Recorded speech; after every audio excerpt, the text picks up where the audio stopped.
Jaya Radha Madhava Kunja Vihari Jaya Radha Madhava Kunja Vihari Jaya Radha Madhava Kunja Vihari Jaya Radha Madhava Hare Krishna, Hare Krishna, Krishna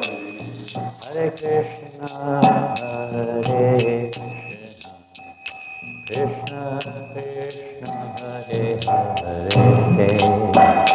Hare Rama, Hare Rama, Rama Rama, Hare Hare, Hare Krishna, Hare Krishna, Krishna Krishna, Hare Hare, Hare Rama, Hare Rama, Rama Rama, Hare Hare, Hare Krishna, Hare Krishna, Krishna Krishna, Hare Hare, Hare Rama, Hare Rama, Rama Rama, Hare Hare, Hare Krishna, Hare Krishna, Krishna Krishna, Hare Hare, Hare Rama, Hare Rama,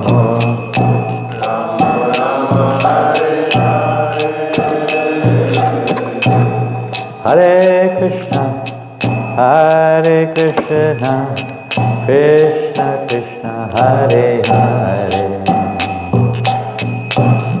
Hare Rama, Hare Rama, Rama Rama, Hare Hare, Hare Krishna, Hare Krishna, Krishna Krishna, Hare Hare, Hare Rama, Hare Rama, Rama Hare Hare, Hare Krishna, Hare Krishna, Krishna Krishna, Hare Hare, Hare Rama, Hare Rama, Rama Rama, Hare Hare, Krishna Hare Krishna, Krishna Hare Hare, Hare Rama, Hare Rama, Rama Hare Hare.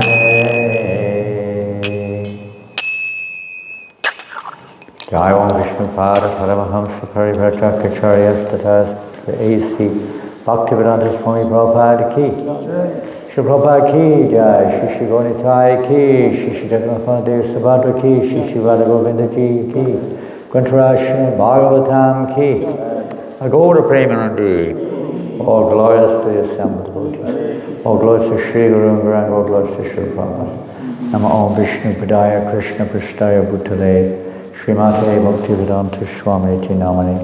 Namaste Saraswate Devi. Gauravani Vicharine Nivasesha Sindhamari Pastacharya Chaitanya. Hare Krishna. Oh, get another one. Good to see. How long are you here for? A month. A month? I came last week. I flew in from Russia. Yeah. I'm going back to Russia at the end of October. Going back to Moscow? Well, you don't stay in Moscow, do you? You don't stay in Moscow. You stay somewhere else. I was 20 years in Moscow, and then we moved to Siberia, Novosibirsk. Novosibirsk. We got 2 temples there. Yeah. They invited me there this year. Oh, but, go, please. Well, I kind of had to decline because I'm too busy. But what to do? And plus, you know, Yeah, probably end up Please come. I'll probably end up in the box, you know. They'll probably lock me up in the box and send me home. They just did that to Indra Dunham, Raj. Yeah, but that's I called Moscow. That's an unusual situation.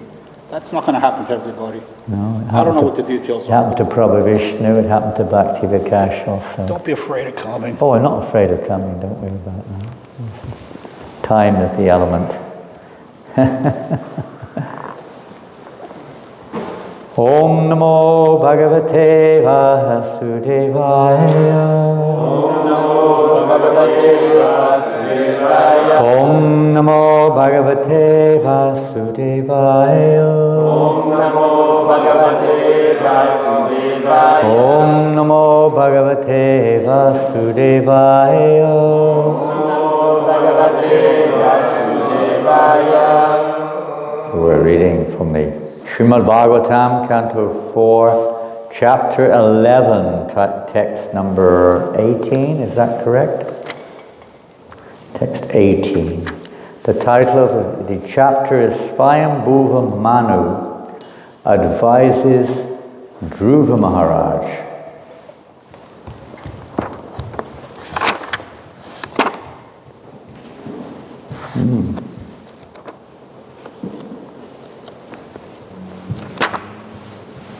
So, I think we have it on the electronic screen, isn't it?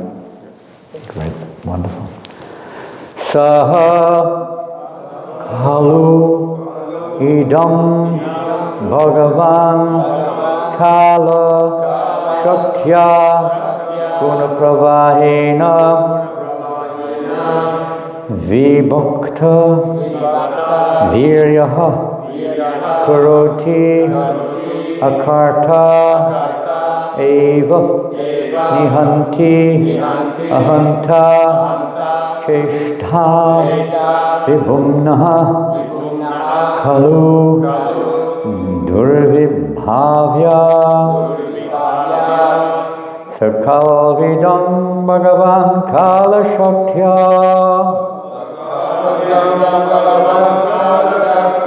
Puna pravahena vibhakta viryaha Karotya kartaiva nihantya kahanta Chista vibhumna khalo durvibhavya Sarkavidam bhagavan kala shaktya Guna pravahena vibhakta viryaha Karotya kartaiva nihantya hanta Chishta vibhumna khalo durvibhavya Sarkalvidam bhagavan kala shaktya Guna pravahena vibhakta viryaha Karotya kartaiva nihantya hanta Cheshta vibhumna khalo durvibhavya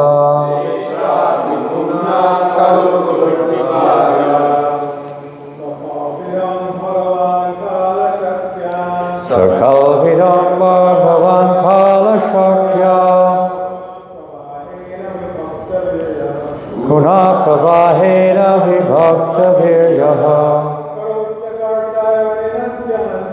Karotya kartaiva nihantya hanta Cheshta vibhumna khalo durvibhavya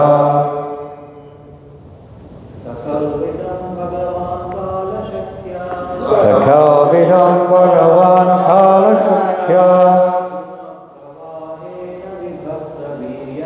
Guna pravahena vibhakta viryaha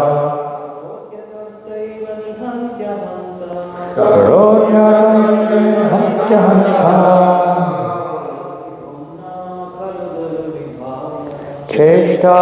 vibhumna kalo durvibhavyam. Sakaloyam Bhagavan Kala Shakya. Sakalvidam bhagavan kala shakya. Guna pravahena vibhakta virya.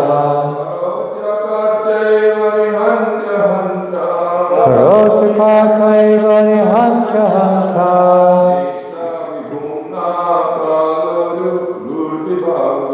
Cheshta vibhumna kalo durvibhavya. Saha zi kalu.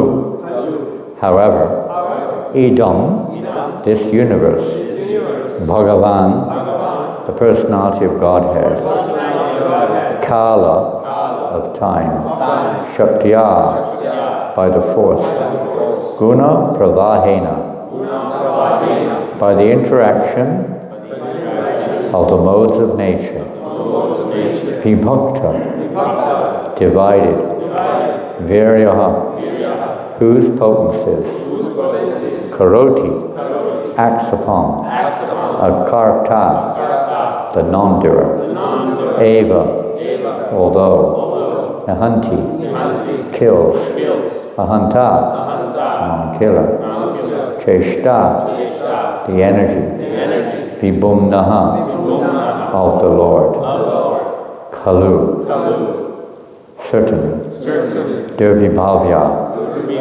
inconceivable. Translation and purport by His Divine Grace, A.C. Bhaktivedanta Swami Prabhupada. The Supreme Personality of Godhead, by His inconceivable supreme energy, time, causes the interaction of the three modes of material nature. And thus, varieties of energy become manifest. It appears that He is acting, but He is not the actor. He is killing, but He is not the killer. Thus it is understood that only by His inconceivable power is everything happening. Purport. The word Durvibhavya means inconceivable by our tiny brain. And Vibhakta Viryaha means divided in varieties of potencies. This is the right explanation of the display of creative energies in the material world. We can better understand the mercy of God by an example.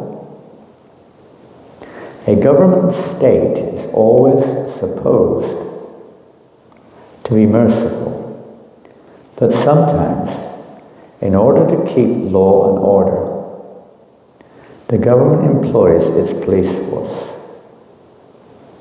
and thus punishment is meted out to the rebellious citizens.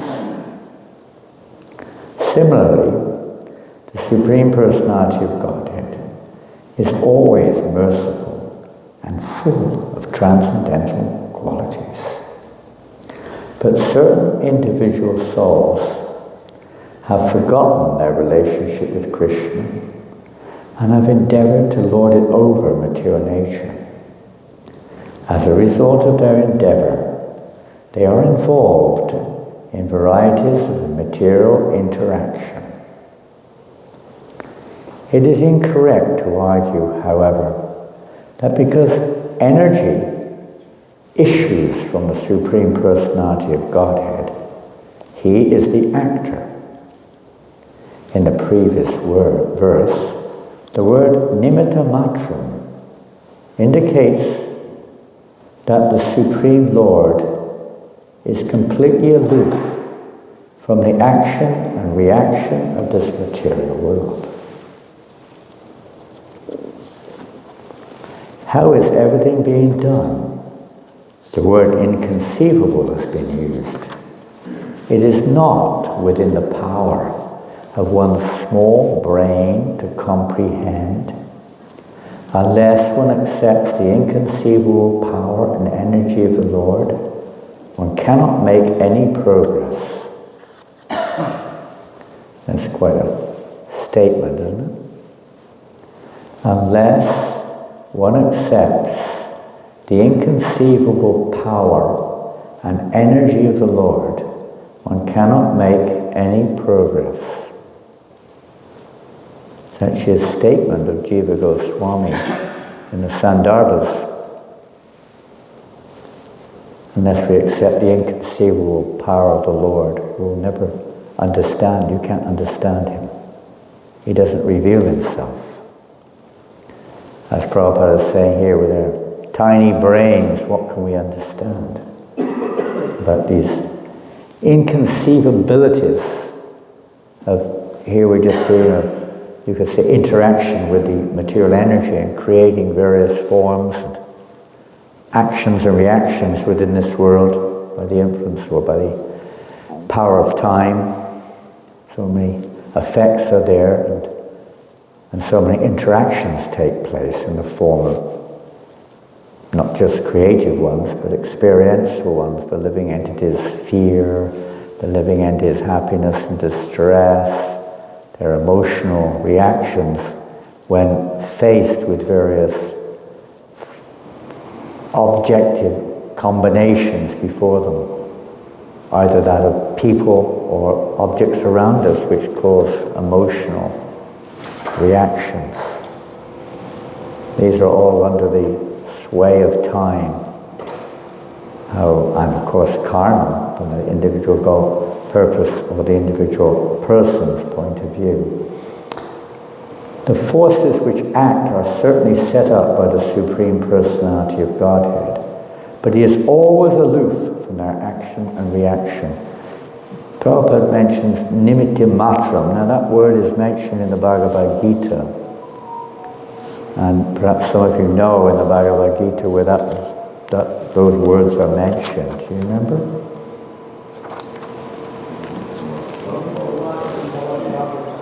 Nimitta matram bhavyasava sachin.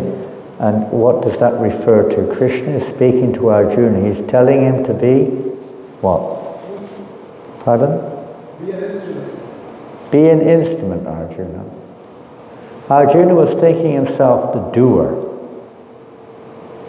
He was thinking, therefore he was, in great anxiety about the effects of his doing, so to speak, thinking himself to be the cause, both of his actions.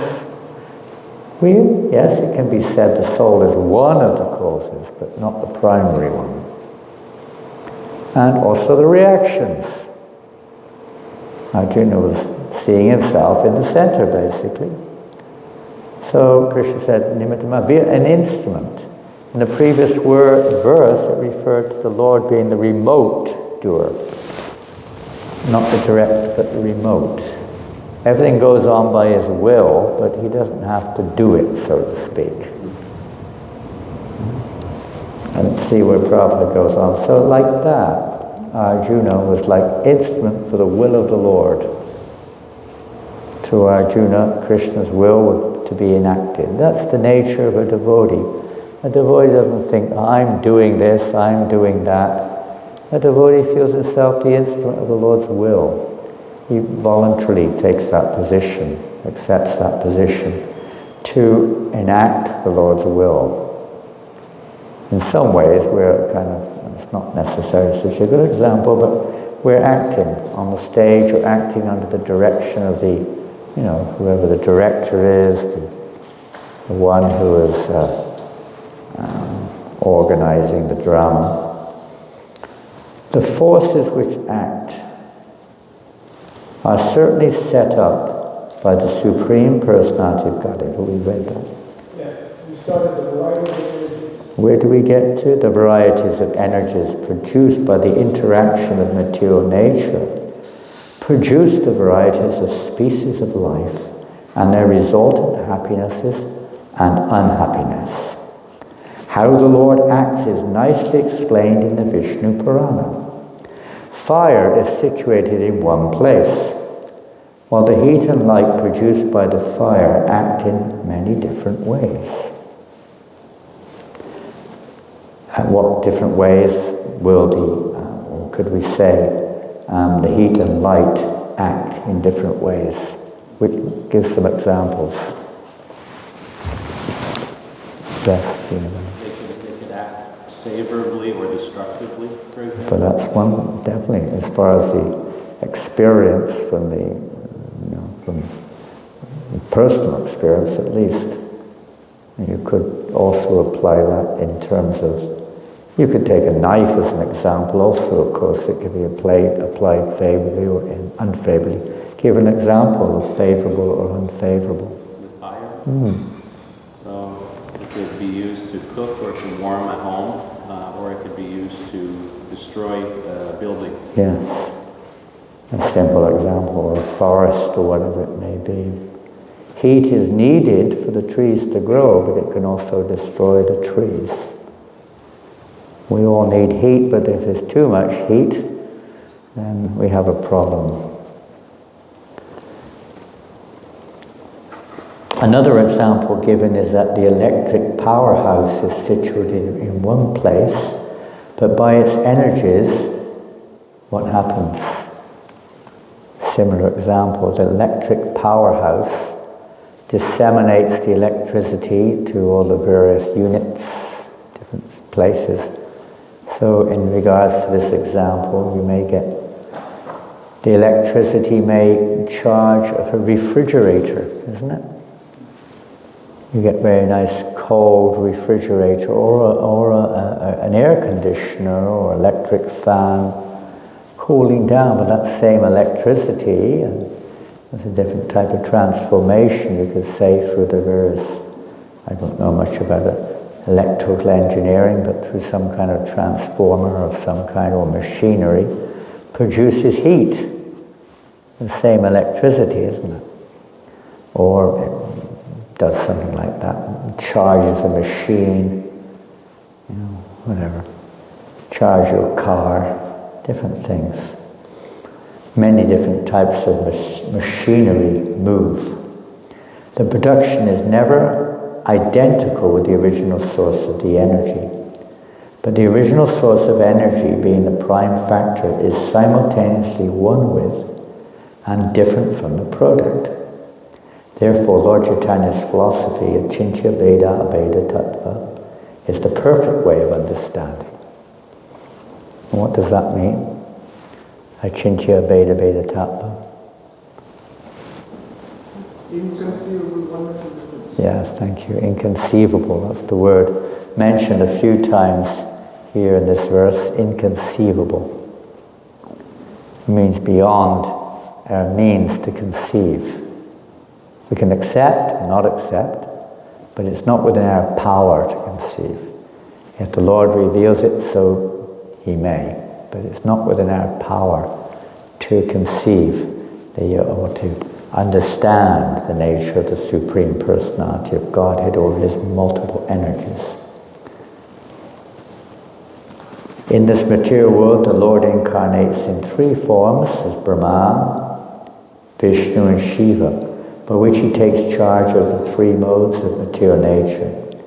By His incarnation of Brahma, He creates.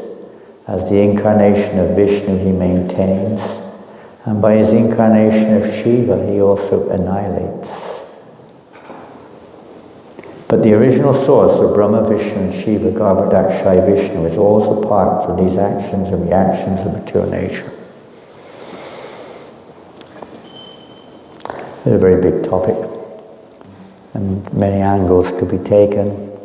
One could discuss the aspect of time and its effects on the energies of the Lord, upon the Pradhana, the Mahatattva, and the modes of nature, and so on, and the living entities within it. One could discuss how the Lord expands in various ways to enact the various creation, as mentioned here, expands. Potential expansion also in the form of Lord Brahma to give him the creative potency to create, or Shiva's a little different, but still the destructive potency. And there's Kshirodakshayi Vishnu, the maintenance potency, which is direct expansion of the Lord. And this is Lord himself in these various forms. Sometimes Prabhupada gives the example of a business magnate. You know, one friend of mine many years ago, he lives in Minneapolis, but he was a World Bank advisor. He would go around the world advising. Quite an important role. Bankers in various ways. I don't think it was so much in the financial world, more in maybe in the marketing world and so on. I'm not sure, something like that. And he was one time in Zurich in Switzerland, and he was meeting with the head of one of the biggest banks in the world at his office there, and he was waiting for the meeting, and eventually he went in to the office of the manager. It was bigger than this room. It was a huge room. He had a miniature golf course inside his office. He just stopped. He had to wait to meet him because he was still having a round of golf in his office. He sat down, met for a little while, and in the course of talking, my friend devotees in the city, asked him, "It seems like you're not very busy." Yeah. I just have a meeting 1 hour a week on Monday morning with all of my men, leading men, and that's it for the week, basically. Unless there's some emergency, I have nothing much else to do. He just stays in his office and plays. Nothing can be absolutely comparable to the Lord. The Lord is always playing. He doesn't have to have a meeting even.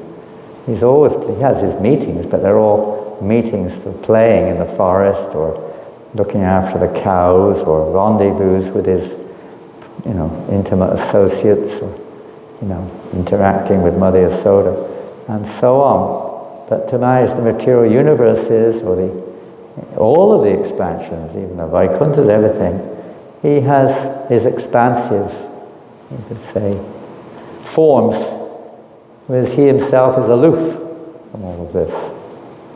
And even here we see Garbhodakshayi Vishnu, in one sense, is aloof from the whole show, in one sense.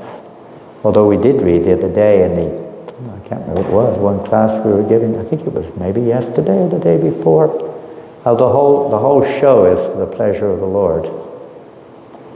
The whole material show is for the Lord's pleasure. Directly, indirectly, we can understand.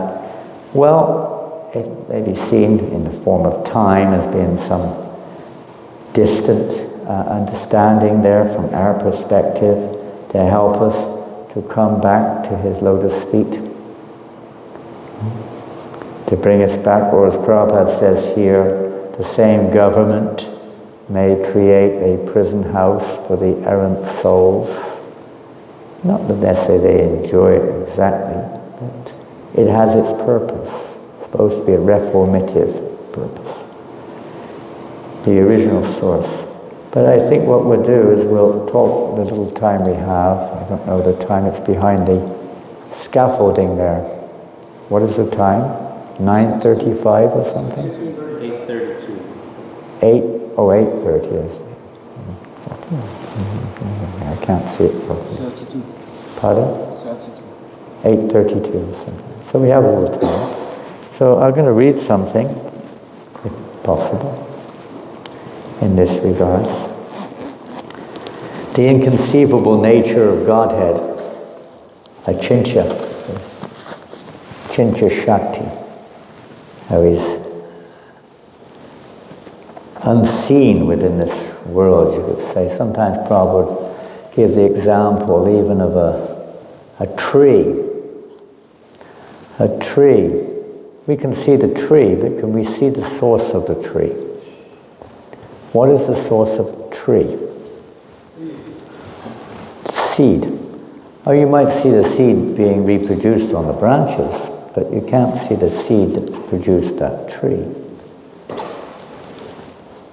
Famous example which is given in the Upanishads, I think, maybe in Mundaka Upanishad, I don't know, somewhere, of now maybe some other Purana or something, of Narada Muni.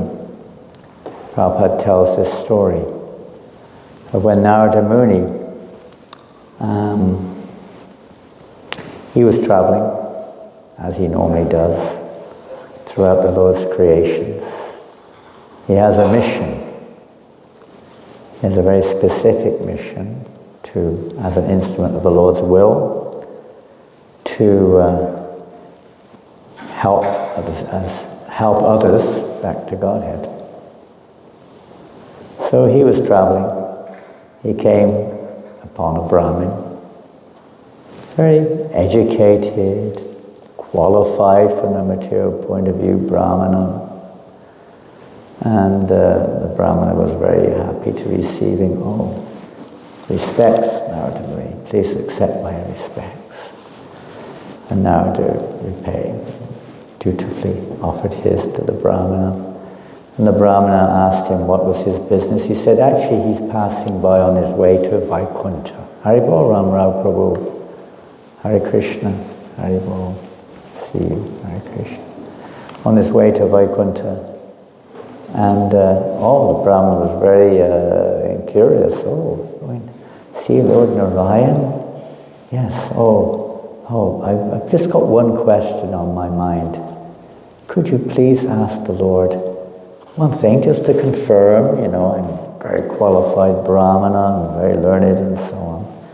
And I'm sure this is my last life, but just confirm it. So I'm confident like that. So, of course, my dear Brahmin. And then he happened to come across a cobbler, a simple cobbler who was very uneducated from the material point of view. But he was a devotee of Krishna. So when the cobbler saw Narada Muni, he became completely overwhelmed with emotional, you can say, love. How fortunate that Narada Muni had come to his abode. He felt himself causelessly fortunate, paying his full respects and praising Narada Muni. And the same thing, Narada Muni explained, he was going to Vaikuntha.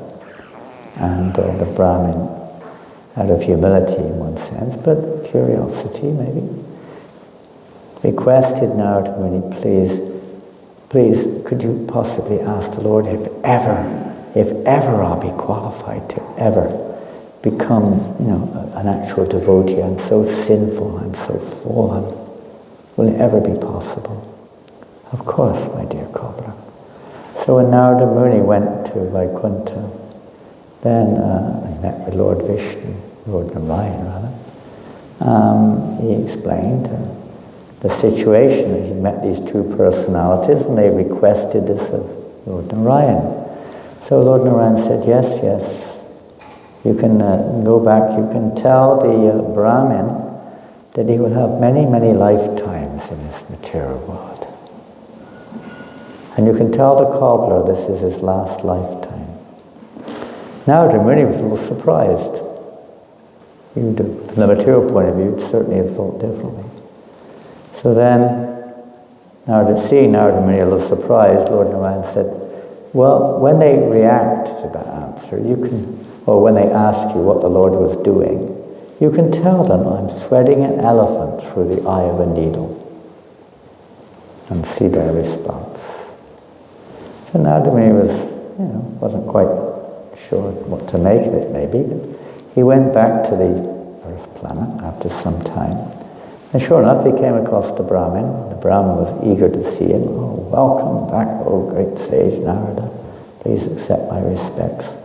Please tell me, did you see Lord Narayan? Yes, I did. Oh, very good. And did he confirm my point? Oh, well, I asked him your question, and he gave his answer. Tell me, what was the answer? He said, I'm sorry, but you'll have to spend many lifetimes in this material world. So the Brahmin was shocked. He was not only shocked, but he became enraged and practically, at least verbally, attacked Narada. I don't believe a word you say. I don't believe you've been to Vaikuntha. This is all nonsense. How can this be possible? And practically speaking, he almost chased Narada Muni away. So Narada Muni could understand that this Brahmin was a little proud. Proud of his position, his knowledge, and so on. Certainly not acting as nimitta matra, that's for sure. And then he came across the cobbler and was wondering, well, what's going to be the reaction here? So then he mentioned to the cobbler, and he asked him, did you see my Lord? He said, yes.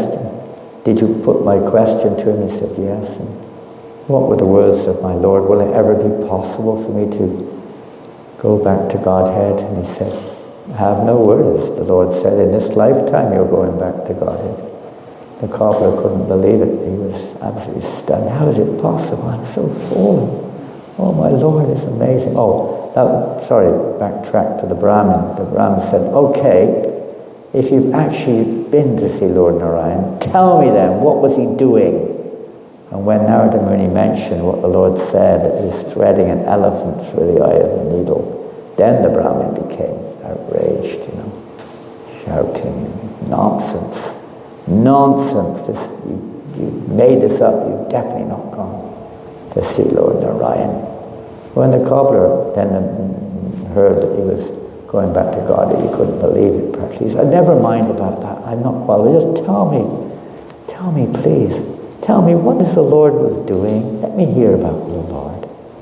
And then Narada Muni then began to explain how the Lord was threading an elephant through the eye of a needle. Ah, my Lord is so wonderful. He's so wonderful. Narada Muni was surprised. He said, do you really believe that? Of course, why not? Nothing is impossible for the Lord. And he said, just see, and he picked up a little acorn seed. He said, this little seed, or a banyan seed or something, just from this little seed, the Lord has placed, or within this seed is the potency to create a huge tree. This huge banyan tree. Just in this little teeny seed. There's nothing difficult for the Lord. That the Narada Muni could understand. That this devotee was accepted this inconceivability of the Lord. If it was conceivable, as the Brahmin was trying to think, that means that we can think, that we can try to grasp or contain the Lord within our own mind, within our own ability, within our own knowledge. He's not limited. He's unlimited. If we think like that, that means basically we're thinking we're as good as or better than God. We have the same capacity of knowledge or potency as the Lord does. The devotee doesn't. He sees himself as that humble role, as this philosophy, as Prabhupada just mentioned, achintya abheda bheda tattva. Inconceivably one and different. Yes, we have qualities of similar nature, but in minute quantity. Never on the same level as the Lord. Even Brahma, Shiva, mentioned here, Vishnu, have the qualities, a greater degree, no doubt, than we do. But they're only a percentage, not the same as Lord Krishna himself, who contains all the qualities in full. They're manifest partially and only percentage-wise. The Lord is inconceivable to Shri Krishna Namadina Bhava Swayam. Sevan Mukha hi jivado swayameva spurachita. With our material senses, there's also a verse found in the Nectar of Devotion of the Goswami and in Chaitanya Charitamrita, that with our material blunt senses we cannot possibly understand the transcendental nature of the personality of Godhead. Our senses are limited. There's a process, the process of understanding the Supreme Personality of Godhead, and Sevan Mukha hi jivado. We use our tongue, beginning with the tongue, seva, devotional service, beginning with the tongue. By that process, by purifying our consciousness, The Lord may reveal everything, whatever is required. He'll reveal that truth to us. Just like in the Bhagavad Gita, when we look in the 10th chapter, let's look at the 10th chapter for a few moments. The opulence of the Absolute. There's a very famous verse in there, which is Tesham Satatayuktanam Bhajatam Pratipavika, where Krishna says to Arjuna, to show special mercy, one before. To those who are constantly devoted and worship me with love, I give the understanding by which they can come to me. To show them special mercy, I, dwelling in their hearts, destroy with a shining lamp of knowledge the darkness born of ignorance. That's those who accept that everything, aham sarvasya prabhavo matak sarvam bhavatati, that everything comes from Krishna. Everything.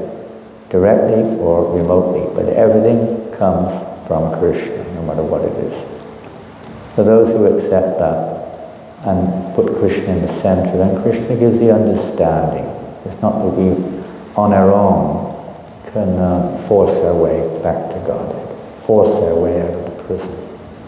You may do that, but that does not make one a good citizen, or eligible to enter into the Vaikuntha, or the spiritual realm, or may enter into the Brahman, maybe, but not the spiritual planets. One doesn't understand the Sat Chidananda, one may have some understanding of Sat, but the full nature of Godhead, the Sat Chidananda aspect, remains out of the purview unless one is engaged in devotional service of the Lord, accepts the position of the Supreme Lord above everything else. And then a couple of verses later, Arjuna, we can read the next one. Arjuna has accepted this nature of Godhead, and he says, you are the Supreme Personality of Godhead, the ultimate abode, the purest, the absolute truth. You are the eternal, transcendental, original person, the unborn, the greatest. All the great sages such as Narada, Asita, Devala, and Vyasa confirm this truth about you. And now you yourself are declaring it to me. O Krishna, I totally accept as truth all that you have told me. Neither the demigods nor the demons, O Lord, can understand your personality. Indeed, you alone know yourself by your own internal potency. O Supreme Person, origin of all, Lord of all beings, God of gods, Lord of the universe.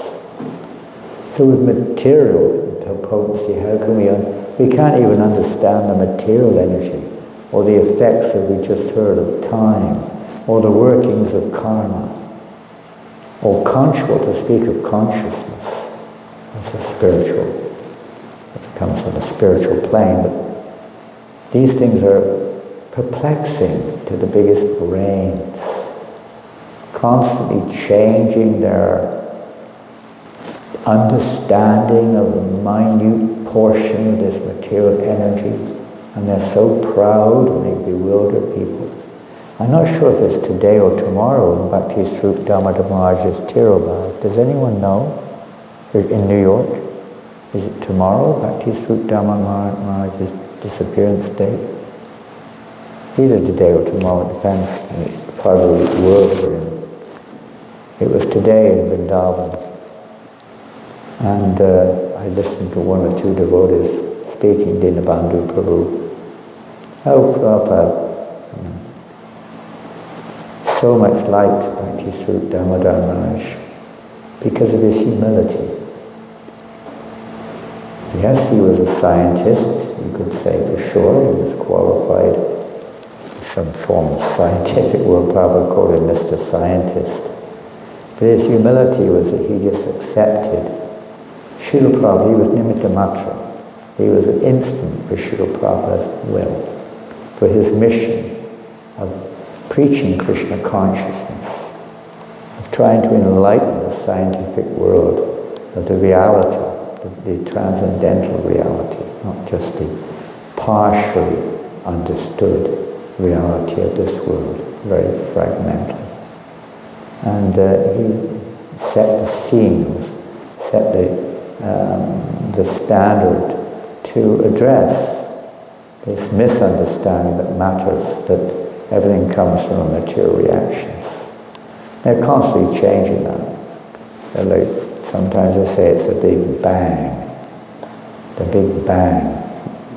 Have we ever seen anything created from a big bang besides a big mess? You know, there's an explosion every day. Explosions are going on. And what's the result of an explosion? Does it create a whole, systematic arrangement? It destroys it. Bangs, big bangs, they destroy your eardrums also. It's not a creative force, it's a destructive force. Anyway, they just simply because they don't know, they don't want to accept God in their form, putting that aside. It's not possible for them to understand this nature of God because there's no humility. That wonderful song, what's it called? Protoplasmic Crud. You remember that song of Mangalananda? Talking about they have no humility. They claim so many things that they have no humility whatsoever, the scientists. And without humility, it cannot be revealed. There's an interesting verse here from the Sutashvatara Upanishad. This is Bhagavad Gita, chapter 3, text 22 in the purport. Natasya karyam karanam cha vidyate natatchamascha vyadikascha drishyate parasya shakti vividaya shruyate svabhavaki jnana balakriyacha. He, referring to the Supreme Lord, does not possess bodily form like that of an ordinary living entity. There is no difference between his body and his soul. He is absolute. All his senses are transcendental. Any one of his senses can perform the action of any other sense. Therefore, no one is greater than him or equal to him. His potencies are multifarious, and thus his deeds are automatically performed as a natural sequence. Following up on today's verse, confirms the nature of today's verse, that they're automatically performed. They give the example, sometimes they give the example of a machine, I guess, that sometimes a machine is set into operation and it goes on automatically, but it's not in the same category. In a tiny way we have a sort of little aspect of God's potency to create such a thing, but it's very limited. How long does it last? And it's not independent. If we look in the Ishopanishad, it's still dependent on relative factors. Maybe some energy from electricity or from gas or petrol, or the creator has to come, or the engineer has to come to fix it or to keep it going. But in the beginning of the introduction, not the introduction, but the invocation of the Ishopanishad, famous verse, Om Purnamadak Purnamidam Purnat Purnam Mudachyate Purnasya Purnam Adaya Purnamiva Vishishyate. The personality of Godhead is perfect and complete. And because he is completely perfect, all emanations from him, such as this phenomenal world, are perfectly equipped as complete wholes. Whatever is produced of the complete whole is also complete in itself, because he is the complete whole. Even though so many complete units emanate from him, he remains the complete balance. He doesn't have to interfere with it all. It goes on perfectly well. The complete whole, and this complete whole also contains, whatever it contains, everything is to be found also in its origins. Contains everything both within. The complete whole contains everything both within and beyond our experience. Otherwise it's not complete. So conceivable to some extent, but he's also inconceivable, otherwise he's not complete.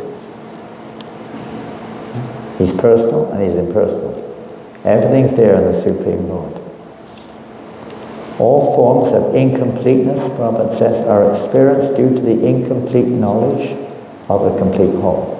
So when we experience something incomplete, something imperfect or whatever, it's due to our imperfect understanding, our imperfect perception.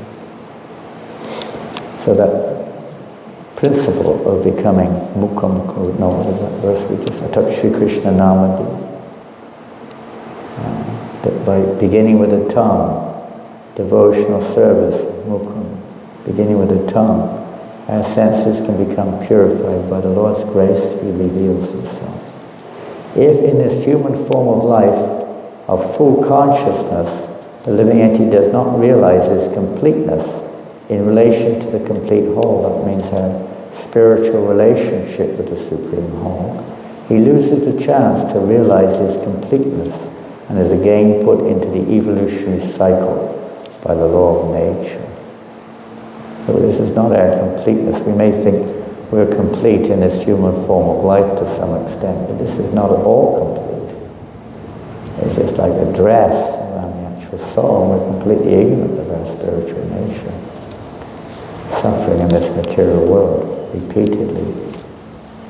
Completeness is when we re-establish our relationship with the Supreme Personality of Godhead in direct relationship with the rasas. The hand of a body is a complete unit only as long as it is attached to the complete body. See, the example is given of the sun and the sun rays. The sun is indeed, which comes first? They both exist simultaneously. The living entity exists eternally, not exactly created. The body is created. So that the spark or the rays of the sun are emanating from the Lord, although the individual spark, once they come out, they may become covered. Sometimes that ray may become covered by some object and you get what we call darkness. Or in a fire, when a spark comes out of the fire and is disconnected from the fire, then the spark becomes extinguished, becomes dull and impotent. So we're kind of in that situation right now in the material world, we're like impotent, spiritually impotent. There's still something there. There's still consciousness in general is there, but it's very, very reduced. It's very withdrawn. But when coming in contact with the fire, so the whole process is to come in contact with the fire. And sometimes we hear in Iskcon jargon, getting into the fire of Sankirtan, getting into the fire of devotional service. And that way, we become enlivened. We wake up, we start to realize our actual position as the eternal servant of the Lord's servants. And this is the process of waking up, or again, understanding our completeness as spiritual beings, not just as sparks. Sometimes one devotee asked Prabhupada, what's his position in the spiritual world? Prabhupada said, you're a spark. You're a spark. Maybe the devotee was a little premature in asking the question.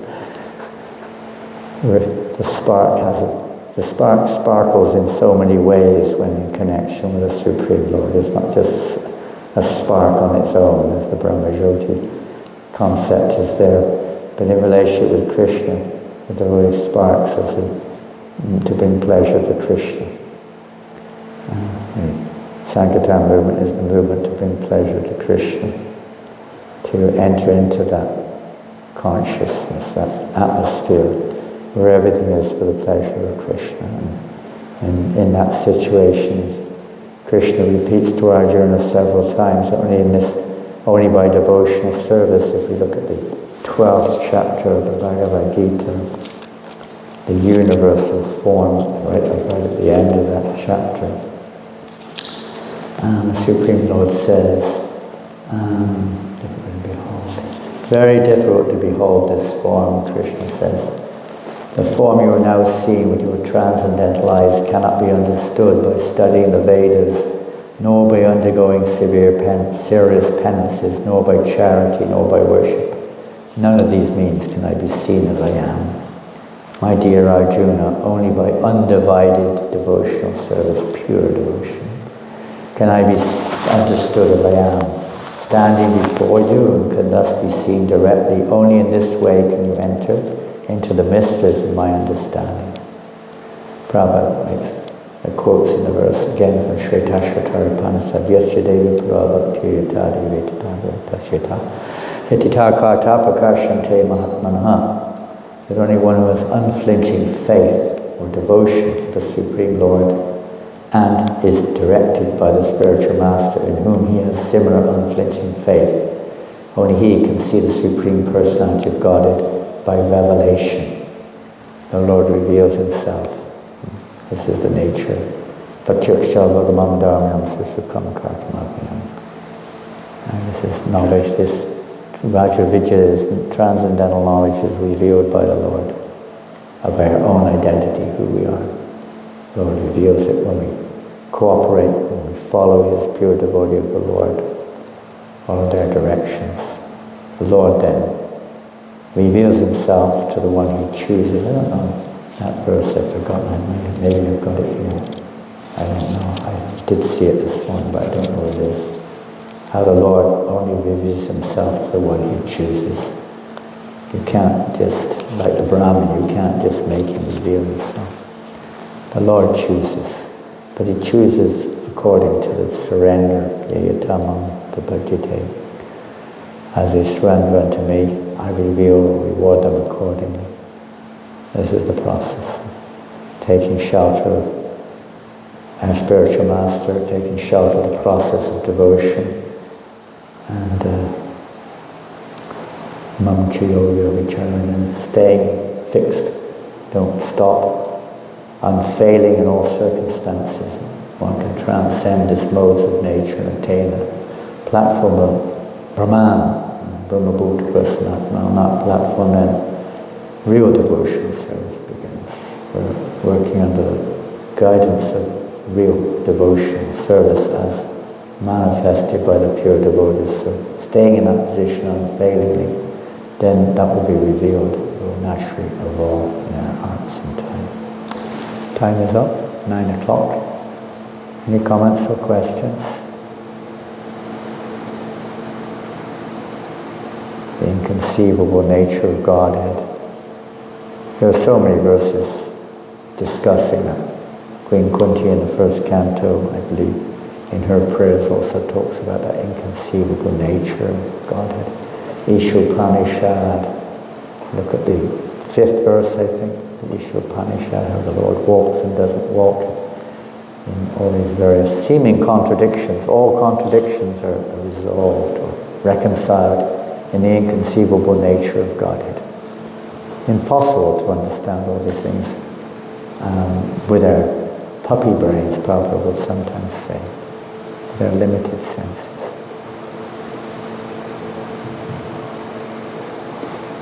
Any comments or questions?